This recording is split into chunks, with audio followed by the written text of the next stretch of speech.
Bonjour et bienvenue à un épisode spécial des Rendez-vous Biblio en cette semaine de la santé mentale.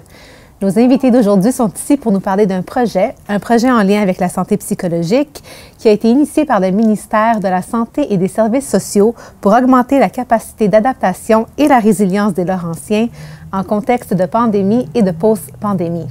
Donc, sans plus attendre, accueillons-les, Sandra Lévesque et Benoît Aubin. Bienvenue à l'émission. Bonjour, merci. Avant de parler du projet qui s'intitule « Le réseau d'éclaireurs en santé psychologique », apprenons un peu à vous connaître. Sandra, on va commencer avec vous. Vous êtes organisatrice communautaire pour le Centre intégré de santé et de services sociaux des Laurentides. Exactement. En quoi consiste votre rôle et quel a été votre cheminement pour vous rendre là? OK. Donc, je vais commencer par le cheminement. En fait, je suis travailleuse sociale de formation. Je travaille au 6 des Laurentides depuis 2018. En 2018, j'ai été engagée comme travailleuse sociale à l'équipe d'accueil psychologique, d'accueil crise. Et donc, en 2020, mars 2020, je suis devenue organisatrice communautaire parce que je voulais travailler plus au niveau collectif dans la communauté. Donc, instaurer des projets, des programmes, bonifier des services, aider la communauté, la collectivité, dont les organismes communautaires et les acteurs sociaux à faire un changement collectif. Donc, j'anime des tables de concertation. Je m'occupe principalement des dossiers adultes. Adultes, on parle santé mentale, insalubrité, itinérance et le projet Mesures des éclaireurs. Okay, c'est tout un emploi quand même. Très motivant. Oui. Très. Benoît, si je ne me trompe pas, vous êtes ingénieur de formation et vous faites partie du réseau d'éclaireurs. Donc, comment vous êtes-vous rendu ici? C'est à travers un projet qu'on était approché par Sandra et elle nous a présenté le réseau des éclaireurs. Donc, ça m'a interpellé. Je me suis dit, c'est peut-être quelque chose que je pourrais contribuer comme résident de la région, comme bénévole. Et donc, c'est comme ça que j'ai connu le projet et mon implication qui débute là, depuis tout dernièrement. D'accord. Donc, parlez-nous du réseau d'éclaireurs en santé psychologique. Définissez le projet pour nous et le rôle d'un éclaireur. Parfait. Bien, je vais définir le projet. En fait, ce projet-là, il a été inspiré par l'initiative de la tragédie ferroviaire au lac Mégantic en 2013. C'est la démarche créée à l'époque par la docteure Mélissa Généreux. Dans le fond, puis son équipe de la Direction régionale de la santé publique, ils ont démontré l'efficacité à faire briser l'isolement des personnes, là, puis à renforcer le sentiment de solidarité envers les gens qui avaient été affectés par la tragédie en 2013. Donc, le réseau, comme tu le disais tantôt, d'éclaireurs en santé psychologique, qui a été mis en place par le ministère de la Santé et des Services sociaux. Donc, nous, on a commencé à déployer le projet plus précisément en avril 2021. Donc, mon rôle à moi dans le projet, c'est de coordonner la mesure, le déploiement de la mesure dans la MRC d'Argenteuil. À travers les Laurentides, on a 7 réseaux locaux de services et donc il y a un organisateur ou une organisatrice communautaire comme moi qui coordonne la mesure avec, bien sûr, une équipe relais qui sont chapeautés par des intervenants là, quand même chevronnés qui œuvrent depuis longtemps dans diverses, je dirais, services du 6 des Laurentides au niveau jeunesse, au niveau SAPA, soutien aux personnes âgées, et au niveau santé mentale, adulte, psychosocial, service de crise. Donc, nous, on chapeaute une équipe d'intervenants d'une équipe relais et les intervenants de l'équipe relais viennent en aide ou supportent, accompagnent les éclaireurs en santé psychologique comme Benoît. Okay. Et les éclaireurs comme Benoît, quel est leur rôle? Je vais laisser Benoît vous l'expliquer. Bien, dans le fond, premier, c'est d'être présent dans la communauté. Donc, c'est des gens qui sont déjà impliqués dans la communauté, qui vivent dans la communauté. Donc, c'est d'être présent, d'être un peu à l'écoute, être les yeux et les oreilles un peu des gens qui vivent dans la communauté. Donc, que ce soit au travail, avec des amis, des inconnus qu'on croise à l'épicerie ou autre. Donc, c'est d'être vraiment un peu à l'écoute. Puis si on détecte des signes disons, de gens qui peuvent vivre certaines situations ou qui ont pas le désespéré ou qui n'ont pas le sourire. Donc, juste d'avoir une approche, peut-être un contact, un sourire, un mot bonjour, est-ce que ça va bien? Ou si la personne, des fois, a besoin d'un petit peu plus, bien, d'être à l'écoute des gens. Puis, au besoin, c'est d'échanger avec eux, puis vraiment avec une écoute, puis d'être empathique. Puis si la personne désire peut-être aller un peu plus loin, d'avoir un peu plus besoin d'aide, bien, c'est peut-être de référer vers des ressources professionnelles de la région ou des lignes d'aide qui peuvent appeler pour aller chercher de l'aide qu'ils ont besoin. Et si la personne le souhaite, on peut faire ce pont-là peut-être avec les intervenants pour que les intervenants puissent rappeler la personne en question. Donc, c'est vraiment d'être à l'écoute, d'essayer s'il y a besoin d'un peu plus, de guider vers les ressources. C'est ça. Donc, vous êtes un intermédiaire entre la population, la communauté plutôt, et les organismes de soutien. Oui. OK. Et quel genre de caractéristiques est-ce qu'il faut pour être un bon éclaireur? Bien, je peux peut-être répondre en disant que ce qu'on intègre comme valeur, ce qu'on recherche comme valeur, c'est bien sûr des valeurs de bienveillance, de respect, d'engagement et de collaboration, puis d'intégrité, bien sûr. Donc, on part de ces valeurs-là, puis les gens qui se reconnaissent à travers la bienveillance, à travers les différentes valeurs que je viens de nommer, bien, c'est des gens qui peuvent facilement, par leur implication, devenir un éclaireur. Donc, il ne faut pas de formation en psychologie ou en santé mentale pour devenir éclaireur? Non, absolument pas. Ce qu'on veut, c'est renforcer le tissu social en tissant une toile d'araignée, un peu si on veut. J'aime ça l'imager de cette façon-là parce que ça nous permet de voir que tout le monde peut être à l'écoute de son prochain. Tu sais, un peu comme jadis, c'était comme ça. Les gens se connaissaient, s'entraidaient, tout ça. Fait que ce qu'on veut, comme ça s'est produit en 2013 au lac Mégantic, c'est vraiment de former un réseau de soutien et d'écoute envers les personnes du milieu pour s'entraider, se référer en cas de besoin. Donc, ça prend pas... Tu sais, nos éclaireurs en santé psychologique ne vont pas faire d'intervention. Ils vont être là pour écouter, être à l'écoute, faire la première approche et référer en cas de besoin si la personne le désire, comme Benoît vient de le mentionner. Et combien d'éclaireurs font partie de l'équipe présentement? Oui. En ce moment, en fait, depuis septembre 2021, on compte 30 éclaireurs. Je vous disais, c'est pas suffisant parce que ce qu'on veut, encore une fois, ma toile d'araignée, on sait très bien que 30 pour une population de 34 500 habitants, comme on a dans la MRC d'Argenteuil puis dans les 9 municipalités, on sait que c'est pas suffisant. Donc, ce qu'on veut, c'est avoir des éclaireurs qui couvrent les 9 municipalités, puis aussi des éclaireurs anglophones. En ce moment, on a 30 éclaireurs, une personne anglophone. Puis, un éclaireur, je nommais l'exemple aussi, ça peut être des personnes qui travaillent dans les dépanneurs, dans les restaurants, dans les centres d'esthétique, massothérapie, coiffeuse, toutes les personnes qui sont sujettes à recevoir des confidences d'une personne. Ça peut être même un agent d'immeuble, une personne dans une banque, Service Canada, Service Québec reçoivent aussi des confidences. C'est vraiment... suite à une étude menée, on s'est rendu compte qu'il y a beaucoup de personnes qui avaient des difficultés au niveau de la dépression, de l'anxiété en lien avec la pandémie. Puis on s'est dit, bien, pour aider ces gens-là, on va leur fournir un réseau d'éclaireurs en santé psychologique pour qu'ils soient en mesure de repérer des signaux de stress, puis à ce moment-là, de faire des références quand c'est nécessaire vers les services existants dans le milieu, puis valoriser ce qui se fait déjà dans le milieu également.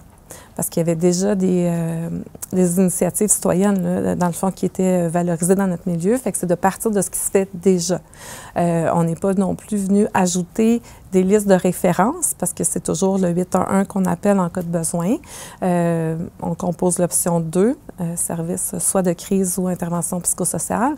Mais la ressource des éclaireurs permet aux éclaireurs en santé psychologique d'avoir des guides de référence, des bottins téléphoniques et d'avoir un site Internet où on retrouve tous les outils nécessaires, là, comme vous pouvez voir. On a des bons outils là, pour nous permettre, là, comme éclaireurs, d'être outillés, de voir comment on prend les confidences, puis quand on peut se questionner si la personne a des besoins, en fait. Il y a plusieurs outils sur le site Internet là, du CIS des Laurentides dans l'onglet « Éclaireurs ». qu'on peut retrouver. Benoît, en tant qu'éclaireur, est-ce qu'il y a une expérience que vous pouvez partager avec nous où vous avez su éclairer quelqu'un? Bien, moi, j'étais à mes débuts, je vous dirais, dans ma nature, je pense que je le faisais déjà un peu involontairement ou sans être conscient, peut-être plus avec des gens que je côtoie, que je connais. Là, les éclaireurs m'amènent à aller un petit peu plus loin aussi, vers des gens qu'on ne connaît pas. Donc, juste un exemple hier, déjà avec la démarche, le cheminement que je fais à travers ça. Hier, je prenais une petite marche lors du dîner sur la rue principale. Puis j'ai croisé un monsieur à 2 reprises. La première fois, il traversait la rue avec son petit chien. Puis après ça, je l'ai vu assis dans le terre-plein central. Puis j'ai juste fait un sourire.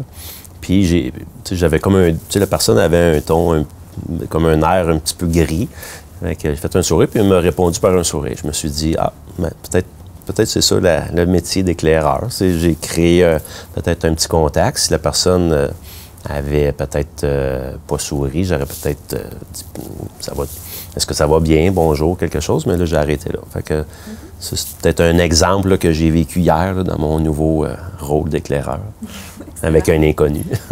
Excellent. J'ajouterais que le réseau des éclaireurs en santé psychologique, c'est oui un rôle de bienveillance, puis d'être en mesure de voir, tu sais, d'être les yeux et les oreilles de la communauté. Mais ce qu'on fait aussi, c'est des activités de résilience dans la communauté.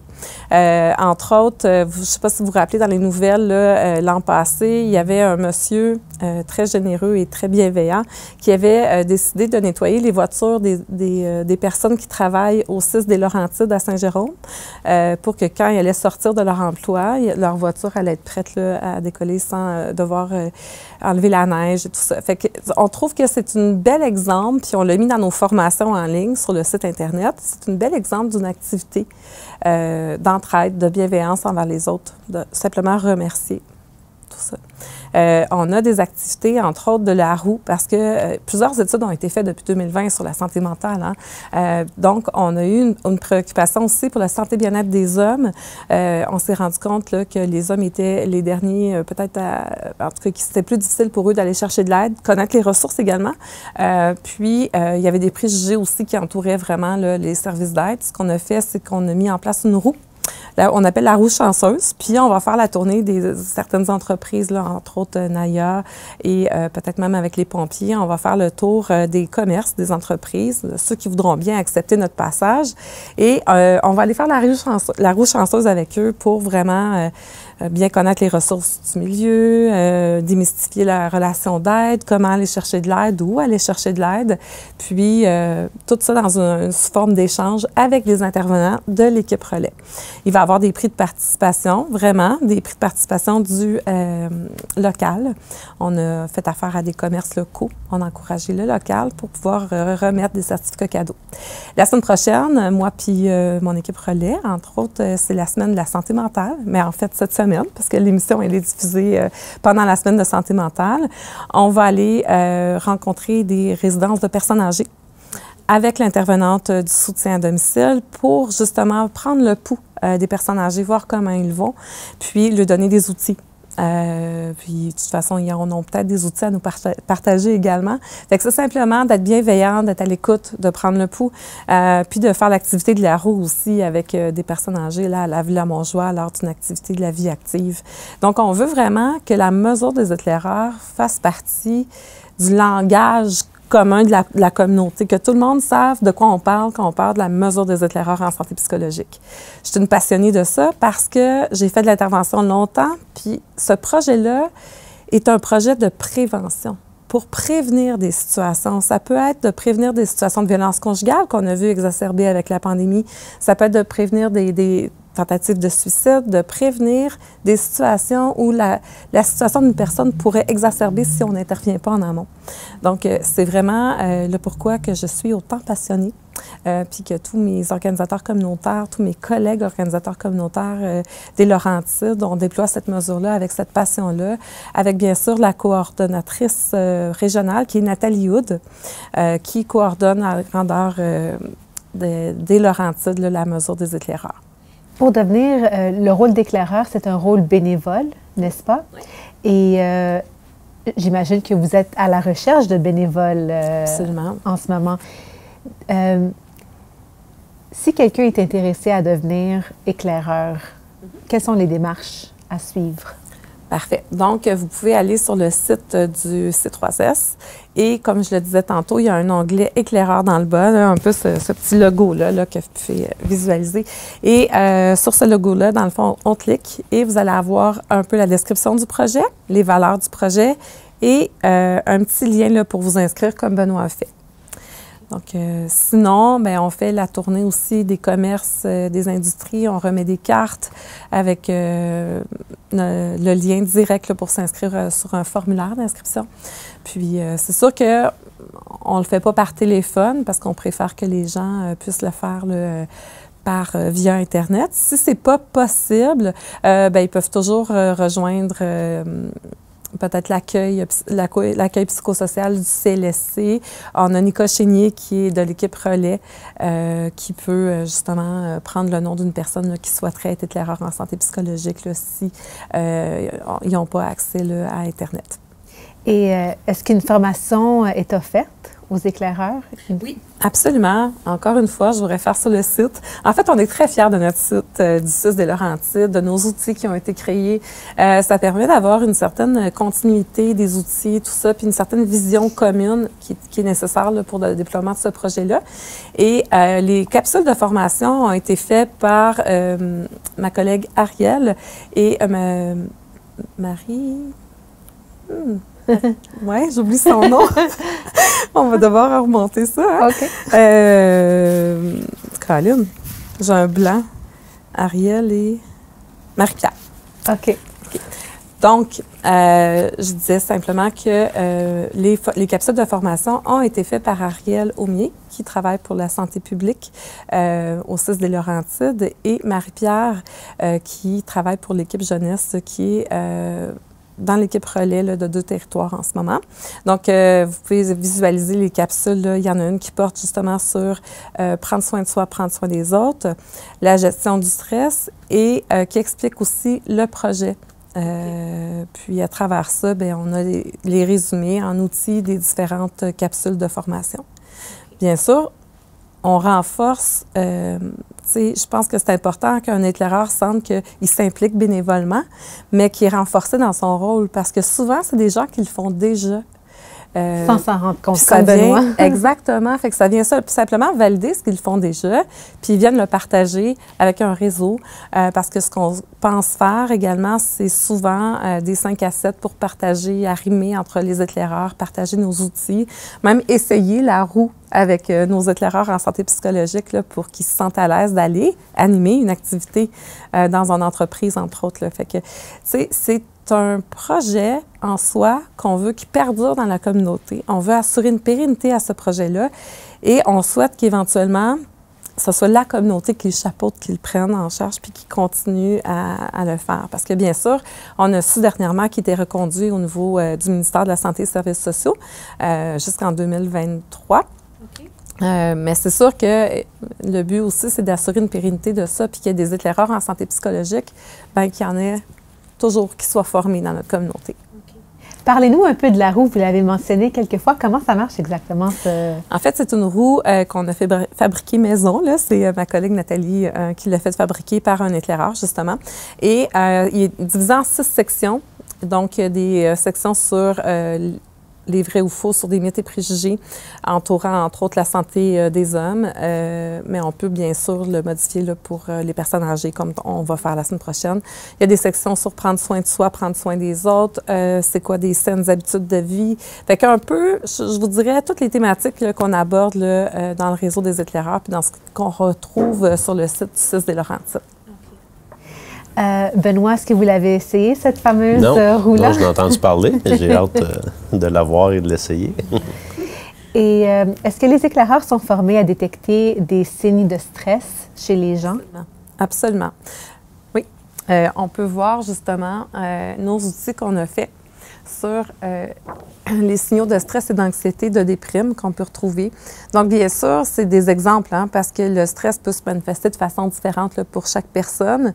Il y a au niveau physique des manifestations, au niveau comportementaux, émotionnel et de la pensée. Donc, puis à travers la capsule de formation, bien, les éclaireurs qui s'inscrivent bénéficient bien sûr de notre soutien au niveau de l'équipe relais vont pouvoir avoir accès à la formation et à tous les outils synthèse qu'on retrouve sur le site du CIS des Laurentides. Durant les 2 dernières années, est-ce que les signaux de stress, d'anxiété et de déprime les plus prévalents sont souvent des signaux, disons,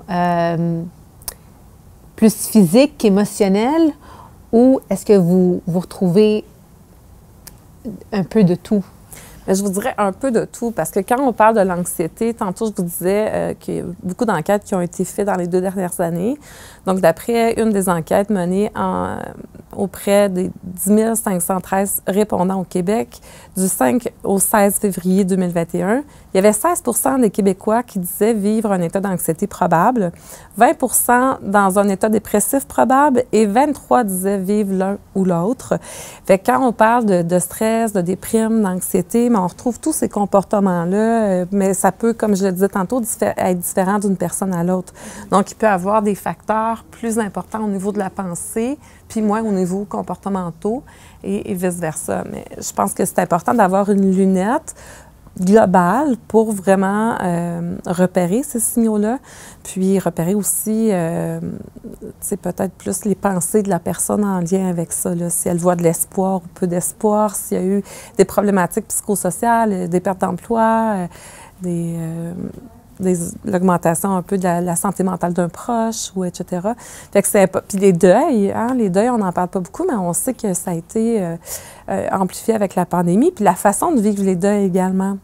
C'est vrai. Avec les limites de personnes présentes, etc., les contacts qu'on n'a pas pu avoir avec les personnes qui étaient malades, tout ça, fait que ça a été...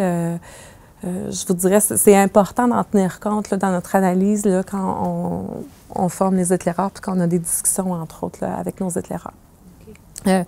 Je voulais simplement ajouter que par les statistiques de cette étude-là qui a été faite en 2021, les chiffres les plus élevés concernent les sous-groupes de 18 à 24 ans qu'on a observé. Les plus élevés? Oui. En fait, 18 à 24 ans, on observe un taux de 43 qui disent vivre un état probable d'anxiété et de dépression. Donc, c'est le confinement, l'isolement, en tout cas, qui a pu être une des causes de ce 43 % des répondants qui disaient, entre la tranche d'âge 18 à 24 ans, qui disaient qu'ils étaient dans un état probable d'anxiété ou de dépression. Donc, c'est quand même quelque chose d'important. Oui, c'est quand même quelque chose. Et est-ce que vous avez des éclaireurs qui font partie de ce groupe d'âge? Bonne question. Bonne question. Justement, quand je disais qu'on cherchait des éclaireurs dans les 9 municipalités anglophones, tout ça, ce qu'on veut aussi, c'est d'avoir des éclaireurs qui représentent toute la population de 0-100 ans. Puis bien sûr, 18-24 ans, c'est une population qu'on a un petit peu plus de difficulté peut-être à rejoindre présentement. Nous, on y va beaucoup avec nos contacts, le réseau de contacts, la MRC, tout ça, des gens qu'on connaît. Mais c'est pour ça qu'une émission comme ça aujourd'hui, ça va nous permettre vraiment d'aller cibler toute catégorie d'âge de personnes qui souhaitent s'impliquer. C'est sûr qu'on en a. On a encore du travail à faire sur le recrutement. Okay. Oui. Ça m'étonne parce que pourtant, on dirait que la génération des 18 à 24 ans est beaucoup plus ouverte sur le sujet de la santé psychologique, le bien-être et tout. Donc, j'aurais peut-être pensé que ce serait... Oui, mais je pense qu'ils le font déjà, comme on disait tantôt. Oui. Peut-être qu'on n'a juste pas eu la chance de les recruter encore, mais ça va venir. Ça va venir. Ça va venir. Je pense que le déploiement d'un projet comme ça, qui arrive du ministère de la Santé et des Services sociaux, qui nous pose des questions au départ avec, bien sûr, les organismes puis les concertations qu'on avait déjà dans le milieu, on doit faire des arrimages pour s'assurer qu'on ne dédoute pas ce qui se faisait déjà, qu'on valorise ce qui se fait, qu'on parte aussi des besoins du milieu avec une approche comme ça. Fait que le déploiement prend du temps. Puis l'important, c'est tout le processus au niveau de ça. Fait que c'est pour ça que c'est important, puis c'est formidable là, que le gouvernement ait assuré une reconduction financière de ce projet-là, là, parce que ça va nous permettre d'avoir encore plus de chances de recruter d'autres personnes puis d'assurer la pérennité, justement.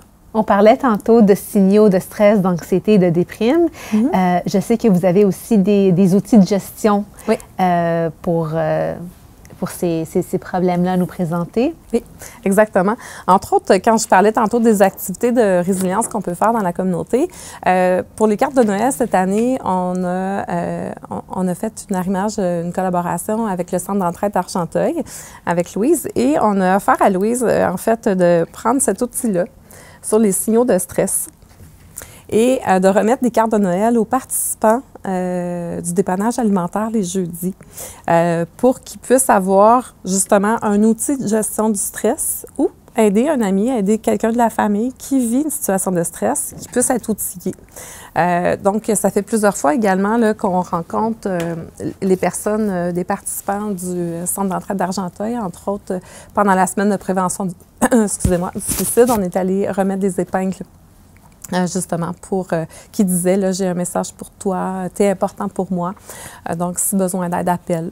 Donc, on est allé remettre des épingles. En gros. Fait que les outils se trouvent tous sur le site Internet du CIS des Laurentides et c'est un des outils qui a été créé là, pour justement. Mais en même temps, on ne pense pas qu'on a tous les outils. Ce qu'on pense, c'est qu'on veut vraiment à ce qu'on forme un comité citoyen de réseautage, puis qu'eux autres vont permettre justement de soit renforcer les outils que la personne a déjà ou offrir d'autres outils. Mais au moins de faire de pont avec la connaissance des ressources du milieu, comment aller chercher de l'aide. Puis je pense qu'avec ça, bien, c'est important parce que justement, les études nous démontraient que les gens ne savaient pas trop où aller chercher de l'aide quand ça n'allait pas bien. Donc, en rendant ça plus facile, on s'imagine que ça peut être plus facile d'aller chercher de l'aide. Oui, certainement. Benoît, en tant qu'éclaireur, je sais que ça ne fait pas trop longtemps que vous occupez ce rôle-là. Est-ce que vous avez l'impression de détecter des signaux de stress, d'anxiété, de déprime chez les gens que vous connaissez ou chez des étrangers? Je dirais, je pense avec les outils que je commence à apprivoiser, oui, ça me donne d'autres outils ou d'autres paires de lunettes un peu plus larges pour détecter ces signes-là. Parce que oui, j'étais déjà un peu à l'affût, mais par des exemples, puis je crois beaucoup, quand on parlait de créer un réseau puis d'échanger, moi, c'est un des points qui m'a attiré, c'est le réseau d'échange. Tu sais, on a vécu en pandémie isolé pendant 2 ans. Donc, de pouvoir aussi échanger avec d'autres éclaireurs peut aider peut-être à développer ces outils-là ou en échangeant sur des expériences différentes peut raffiner justement d'aller chercher, de mieux détecter ces signes-là. OK. Et est-ce que vous en connaissez beaucoup des éclaireurs? Non. Je suis tout nouveau. J'ai hâte au 5 à 7. Il va y avoir un 5 à 7 bientôt justement pour que le monde puisse se connaître un peu plus. Donc, moi, je suis tout nouveau. Là. De nom, je sais qu'il y a peut-être quelques personnes que je connais, mais on ne s'est jamais rencontrés encore. OK. Nathalie, vous les connaissez? Oui, mais en fait, quand un éclaireur s'inscrit, on communique avec lui ou elle. Donc, c'est important d'établir un premier contact. Puis ensuite, bien, on va faire des rencontres, des activités là, 5 à 7 là, pour se réunir. On a fait des rencontres d'accueil par Zoom, par Team, comme il y a eu, je sais pas, je pense une 5e vague, 6e vague là, depuis un an. On a fait des rencontres par Team là, pour accueillir les nouveaux éclaireurs, offrir des outils, présenter le site Internet, vérifier avec eux c'était quoi leurs besoins, leurs attentes aussi par rapport à la mesure. Fait que c'est sûr que dès qu'un éclaireur s'inscrit, dans la semaine ou 2 semaines après, il va y avoir une intervenante qui va communiquer avec là, pour voir c'est quoi ses besoins et puis ses attentes. OK. Et est-ce que vous avez remarqué si les personnes qui s'inscrivent ont des caractéristiques communes? Bien, la bienveillance, tu sais, je reviens aux valeurs que j'ai nommées tantôt. Les caractéristiques, c'est quand tu t'inscris dans un réseau comme ça, c'est d'aider les autres, d'être à l'écoute, d'être curieux aussi de ce qui se fait dans la communauté, de pouvoir référer également. Puis, mais c'est ça, je pense que la bienveillance. Là, moi, la première, étant une travailleuse sociale de formation, je me reconnais comme une personne bienveillante. Tu sais, je vais passer derrière une personne à l'épicerie, je vais sentir parce que je nomme épicerie, en fait, parce que ça a été notre seul lieu de socialisation dans les 2 dernières années. Mais si je sens qu'une personne a besoin, bien, ça va être là que je vais pouvoir soit offrir un sourire avec mes yeux ou lui offrir de l'aide là, si elle a besoin. Fait que naturellement, dans ma personne, je vais le faire. OK. Lorsque vous dites offrir de l'aide, vous parlez de quel genre d'aide? L'écoute. OK. Simplement vérifier, est-ce que tu as besoin d'en parler? Est-ce que ça va? Tout simplement. Et est-ce que les gens sont ouverts habituellement à ces questions-là? Est-ce qu'on vous répond sincèrement? Mais je pense qu'au niveau de... Tu sais, moi, je pense qu'on peut sentir si on peut approcher une personne.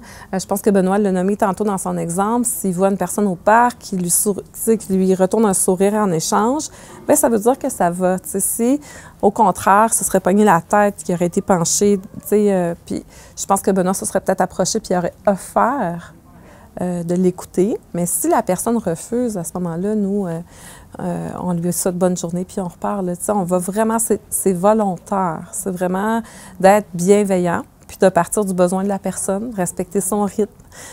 Si on sent, par contre, qu'une personne est en danger, bien là, on a tous des outils dans notre pochette avec un processus bien clair de qu'est-ce qu'on fait si on sent qu'une personne est en danger. Okay. Puis je vous le dis tout de suite, si une personne est en danger, bien, c'est le 911, le 811, option 2, crise. Mais si on craint pour la sécurité d'une personne, là, on n'hésite pas, on attaque le 911. Okay. Et je voulais aussi mentionner que pour avoir de l'aide, on peut se présenter à l'accueil du CLSC. Donc, sur la rue, près de la Providence, on peut se présenter à l'accueil pour rencontrer une travailleuse sociale de 8h30 à 16h30 du lundi au vendredi. Donc, oui, il y a l'appel au 811, option 2, mais aussi l'accueil sans rendez-vous peut évaluer le besoin d'une personne puis la référer. Okay. Donc, pour les gens qui nous écoutent, qui ont peut-être envie de faire partie de ce réseau, la première étape serait d'aller visiter le site Web, c'est ça? Exactement, exactement. Et une fois qu'ils sont là, il y a un formulaire d'inscription. Oui. On remplit le formulaire et ensuite quelqu'un va prendre contact avec eux. Exact. Et c'est un réseau qui est ouvert aux personnes de tous âges, oui. Hommes, femmes. Vous cherchez vraiment un groupe diversifié. Exactement. Pour répondre aux besoins d'une population. Exactement. Voilà. Puis ça ne demande pas des heures de bénévolat comme tel. Tu sais, c'est pas, on n'a pas d'heures de bénévolat à faire dans une semaine. Là. Ça se fait dans notre quotidien. La seule chose qui va être plus à l'horaire, je vous dirais de mettre à l'horaire, c'est comme Benoît disait tantôt, c'est les rencontres d'arrimage de 5 à 7, tout ça. Si une personne éclaireur désire ne pas non plus participer à ça, c'est correct aussi. On respecte vraiment la volonté, le rythme de chaque personne et on est là vraiment pour le déployer, ce projet-là, avec une passion, avec bien sûr aussi de la constance. Puis on veut recruter beaucoup plus que 30 éclaireurs pour les 34 500 habitants d'Argentville. Oui, je peux comprendre ça. Oui. Est-ce qu'il y a déjà eu des personnes qui ont bénéficié de l'intervention d'un éclaireur? Oui, absolument. Il y en a, je vous dirais, à chaque semaine dans tous les Laurentides, là, des personnes là, qui sont référées par le réseau d'éclaireurs. OK. Mm-hmm.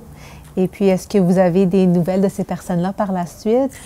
Non, parce que dans le fond, après ça, bien, tu sais, je pense que on n'a pas de nouvelles, il n'y a pas de demande d'aide qui est faite au CIS ou dans un organisme, hein, parce que les demandes ne sont pas nécessairement référées au CIS, peuvent être référées aussi dans un organisme. Si, dans la première étape, la demande a été répondue, on a simplement écouté la personne, valoriser ses forces, renforcer déjà ses capacités, tout ça, puis sa résilience. Si, après ça, c'est fait, on ne fait pas de référence, là. Fait que c'est dur de quantifier.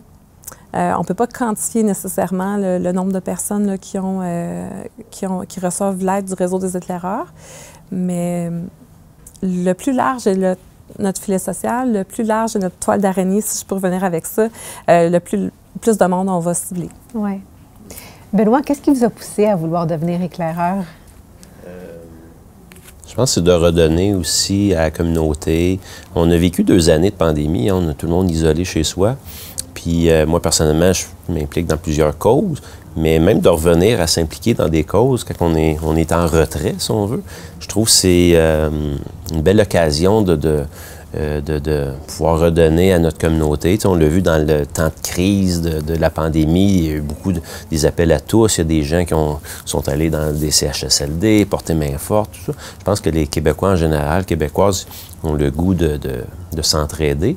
Je pense que c'est une belle mesure qui n'est pas nécessairement rigide, justement, c'est dans notre quotidien. On le fait, puis aujourd'hui, on n'a pas le goût de le faire, bien, on le fait pas. On n'est pas... tu sais, il n'y a pas de compte à rendre. C'est ça, c'est facile à intégrer, je pense. Puis, je dis tout le temps, on fait du bénévolat. Il faut avoir du plaisir à faire du bénévolat. Hein? On donne notre temps. Okay? Puis, je dis souvent aussi, faire du bénévolat, c'est un peu être égoïste. Dans le sens, il faut qu'on en retire soi-même quelque chose. Okay? Donc, on redonne. Mais pour moi, quand on redonne, on en reçoit beaucoup. Okay? Fait que le mot égoïste, pas de façon péjorative, mais il faut qu'on en retire quelque chose comme personne. C'est pas un travail, j'en retire quelque chose. J'ai pu aider. Moi, en aidant quelqu'un, bien, ça vient combler mon sourire la journée, d'avoir contribué à quelque chose. Donc, je pense que c'est une belle mesure, facile d'accès, qui est intergénérationnelle. Tu sais, souvent, il y a des groupes qu'on s'implique. Bien, des fois, c'est plus des hommes, des fois, plus des femmes, des fois, un groupe d'âge. Là, la beauté de ça, c'est, dans le fond, jeunes, plus vieux, retraités, des travailleurs, peu importe. Fait que moi, je pense que c'est la beauté. Puis c'est vraiment en tout cas, pour moi, pour ma part, c'est de redonner dans la communauté. Je suis quelqu'un qui est choyé, puis je me dis, je peux offrir. Puis, tu vous dis tantôt, qu'est-ce que ça prend aussi? Je pense que pour pouvoir être bienveillant, en premier lieu, il faut être bienveillant envers soi-même. Okay? Donc, ça, c'est peut-être pas tout le temps évident. On veut donner beaucoup, mais des fois, on s'oublie. Donc, c'est quelque chose qui permet de retravailler. Sandra, on a jasé quelques fois, puis elle revenait souvent sur, il ne faut pas s'oublier soi-même. Les outils sont là pour soi-même et les autres. Donc, c'est bien d'en prendre conscience un petit peu plus. Puis le projet fait beaucoup référence au soi, puis on ne peut pas aider quelqu'un si on ne va pas bien. Donc, on ne peut pas offrir un sourire si on n'a pas le goût de sourire aujourd'hui. C'est pas du vrai. Là. Oui. Donc, je pense que c'est la personne en bénéficie, celle qui reçoit une aide quelconque, puis la personne qui donne l'aide, ou l'attention, ou l'écoute, ou le sourire, bien, en bénéficie aussi. Sandra, je vois que vous avez une très belle pochette entre les mains. Oui, justement, je me disais, bien, c'est le temps que je la sorte. C'est la pochette qu'on remet aux éclaireurs en santé psychologique. D'ailleurs, à notre rencontre 5 à 7 là, en mai, on va pouvoir la remettre à tout le monde parce que ça se pourrait qu'il y ait des éclaireurs qui nous écoutent puis qui disent « Hey, j'ai pas eu cette pochette-là. » Bien, c'est sûr que le but, c'était de prendre contact avec chacun d'entre vous puis vous présenter les outils. Comme on vient d'en parler, dans le fond, on a fait des outils pour prendre soin de soi et des autres. Donc, puis il y a une capsule de formation aussi à ce niveau-là, parce que, comme Benoît disait, ça dépend de la journée où si nous-mêmes, on ne se sent pas bien, mais c'est pas cette journée-là qu'on va pouvoir aider quelqu'un. Fait que c'est d'être indulgent envers soi-même, tu sais, faire preuve de bienveillance, mais aussi envers soi-même, s'accorder du temps pour des loisirs puis des passe-temps, s'impliquer dans la communauté. Également, ça peut nous permettre d'entretenir des liens, justement, puis de contribuer à l'entraide et à la solidarité de la communauté. C'est l'objectif d'un réseau d'éclaireurs, un peu comme en 2013 avec le lac Mégantic, et adopter ou maintenir des saines habitudes de vie. Donc, c'est très important. Donc, je ne sais pas si vous pouvez voir, mais c'est des outils qu'on retrouve dans les pochettes qu'on remet aux éclaireurs en santé psychologique. Ils sont tous sur le site web accessible en tout temps. En aussi. plus, oui. Donc, on reçoit cette formation pour aider les autres, mais ça finit par nous aider. Absolument. Absolument, parce que ça vient valider peut-être notre résilience, nos capacités, notre gestion du stress à nous. On peut se reconnaître également là, dans des signaux de stress. Puis là, bien, à ce moment-là, bien, on peut se remettre en question pour voir, OK, aujourd'hui, qu'est-ce qui se passe, tout ça. Fait que ça donne des outils aux éclaireurs. OK. Absolument. Donc, ici, bien, on a quoi faire si je repère des signaux de stress, d'anxiété ou de déprime chez une personne. Donc, comme je le disais tantôt, si mon écoute initiale et mon soutien empathique sont suffisants, bien, je termine mon écoute et puis ma discussion avec la personne. Si, au contraire, je pense que la personne a besoin de références, bien, je vais lui parler des ressources qui existent. Je vais l'encourager à aller chercher de l'aide. Je vais voir si elle est en mesure de le faire, puis comment je peux l'accompagner peut-être à le faire. Et là, à ce moment-là, je ferai peut-être une référence justement à l'équipe relais qui est formée de 4 intervenantes chevronnées que je vous parlais tantôt. Donc, à ce moment-là, c'est l'éclaireur qui a accès à l'équipe de relais, non pas la personne en besoin. Exactement. Okay. Oui, exactement. Et au niveau 5, bien là, comme je le disais tantôt, je crains pour la sécurité de la personne ou pour celle d'autrui. Alors, je vais contacter le 911, la ligne appel, l'info sociale option 2. Donc, il y a déjà, tous les outils sont disponibles là, sur le site, puis tout est accessible là, vraiment là, pour permettre à la personne de faire des bonnes références ou de simplement être à l'écoute. Donc, les éclaireurs ne sont pas lancés dans le vide. Il y a quand même beaucoup de ressources, beaucoup de soutien qui leur est offert. Oui. C'est quelque chose qui m'a frappé. Dans le fond, mon inscription, j'ai vu les outils, mais là, ils ont tous été présentés par Sandra à moi directement virtuellement. Puis après ça, j'ai regardé les capsules vidéo de ça et c'est vraiment bien fait. Puis ça fait sérieux comme approche, là, je veux dire, c'est documenté, donc il y a aussi une uniformité un peu. Mm-hmm. Donc après ça, il reste à les vivre, puis à les connaître tranquillement. Là. On ne peut pas tout maîtriser ça instantanément, mais tranquillement, bien, on adhère dans le fond aux outils, puis on vient à les connaître. Mm. Les capsules vidéo sont disponibles sur le site web aussi et on peut tous les visionner. On n'a pas besoin d'un accès spécial. Non, tout le monde peut le voir, tout le monde peut avoir accès. C'est sûr que si vous visionnez les capsules puis vous êtes intéressé aux outils, ça veut peut-être dire que vous êtes un éclaireur en santé psychologique. Donc déjà, j'invite aussi le caméraman, tout le monde à devenir éclaireur là. Et on devient éclaireur dans notre région, c'est ça, où on habite. Exactement. Puis au Québec, il y en a partout, à Laval, en Abitibi, en Gaspésie, en Estrie. Toutes les régions du Québec ont des équipes d'éclaireurs en santé psychologique. Et on se parlait tantôt, et votre but, c'est d'avoir une centaine de bénévoles d'ici le mois de septembre. Ça, c'est mon chiffre à moi. Là. Je veux en aucun temps mettre de la pression à mon équipe relais. Mais c'est sûr que plus notre toile d'araignée est grande, plus on va répondre à des besoins de la communauté, puis on va faciliter justement la résilience et augmenter le pouvoir d'agir d'une personne à aller chercher de l'aide, exemple. Fait que c'est sûr que moi, je trouve ça important de se dire, OK, on a un objectif à atteindre et on espère l'atteindre. Ouais. Peut-être que la rencontre d'aujourd'hui va nous avoir permis de recruter quelques personnes, quelques éclaireurs, on verra. Mais on continue. C'est en faisant des activités comme un peu la roue dans les villas Montjoie également, au centre d'entraide. C'est des activités comme ça qui nous permettent de se faire connaître, de se faire reconnaître, puis de voir s'il y a possibilité là, de recruter des éclaireurs là-bas. Puis tu sais, je suis allée au centre d'entraide, je valorise beaucoup les gens qui viennent chercher aussi, qui participent, les participants qui sont déjà là dans les organismes communautaires. C'est des gens qui ont l'esprit solidaire puis d'entraide entre eux. Fait que c'est de valoriser aussi ce qui se fait déjà dans le milieu. Fait que, tu sais, puis quand on valorise ça, bien, il y a toute une fierté pour la personne et de dire, bien, je reconnais, je valorise ce que tu fais, puis as-tu le goût de t'inscrire dans notre réseau des éclaireurs en santé psychologique parce que tu vas avoir des outils, tu vas être accompagné, tu vas avoir des personnes. Fait que les gens, ils sentent que notre approche est au même pied d'égalité qu'eux autres. Mm. Tu comprends? Fait qu'on vient un peu faire une espèce de reaching out dans la communauté pour le 6 des Laurentides, ce qui est très bien.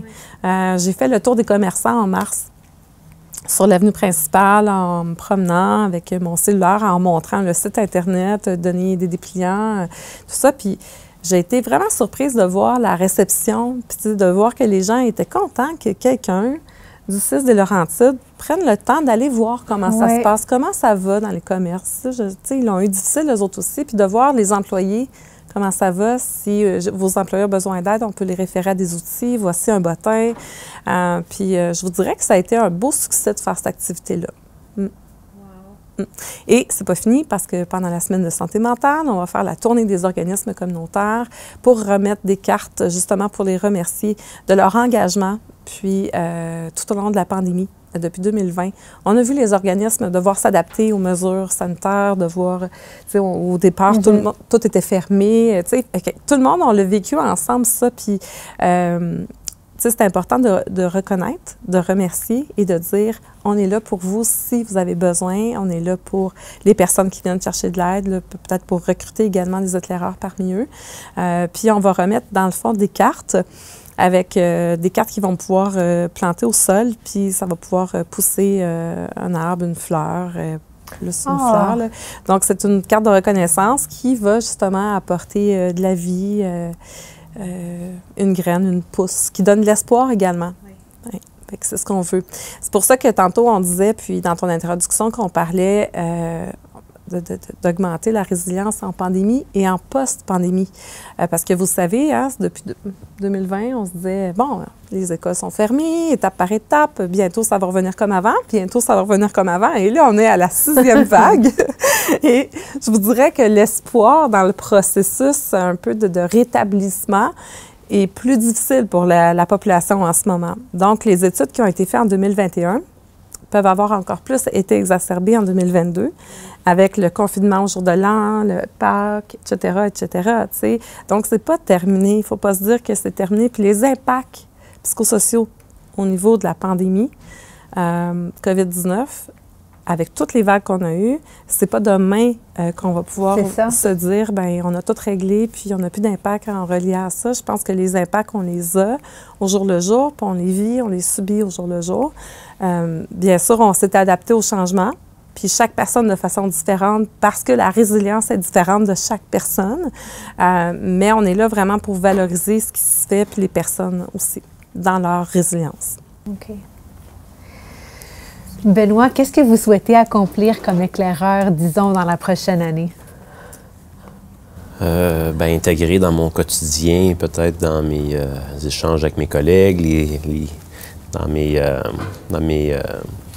sorties dans la communauté, d'avoir un objectif. Je me dis pas de se forcer, mais en ayant un objectif, je me dis d'essayer de faire une petite différence chez les gens. Je me dis, pourquoi pas 3-4 fois par semaine, me dire, gars, je veux au moins, idéalement une fois par jour, mais de faire une petite différence dans la vie de quelqu'un, puis dans la mienne en même temps.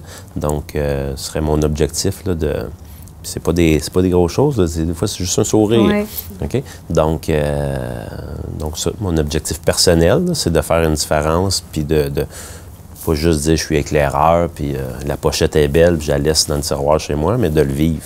Donc, puis justement, de connaître le réseau des éclaireurs, donc les autres membres. Puis je pense de tisser des liens avec ces gens-là, que des fois qu'on peut connaître ou pas connaître, puis créer des nouvelles amitiés avec des gens qu'on ne connaît pas.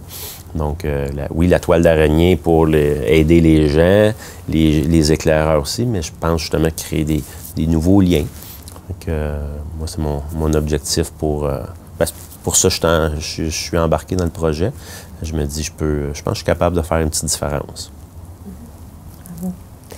Donc, pour récapituler, on invite les gens qui nous écoutent à visiter le site Web. Répétez l'adresse, s'il vous plaît, l'adresse, le site Web. Oui, en fait, on peut tout simplement écrire dans Google CI3S Laurentides. Et on va tomber sur le site Web du CIS des Laurentides. Première page, il y a un onglet avec un logo jaune, éclaireur en santé psychologique. Et vous cliquez sur le logo, vous allez trouver la page. Parfait. Super. Sandra, Benoît, merci beaucoup d'avoir été avec nous. Merci pour votre implication. C'est un très, très beau projet. Et je vous souhaite des centaines et des centaines d'éclaireurs cette année. Merci beaucoup. Je vous souhaite de dépasser vos objectifs parce que c'est des beaux objectifs. Excellent. Merci. Merci à la maison d'avoir été avec nous. On se retrouve prochainement.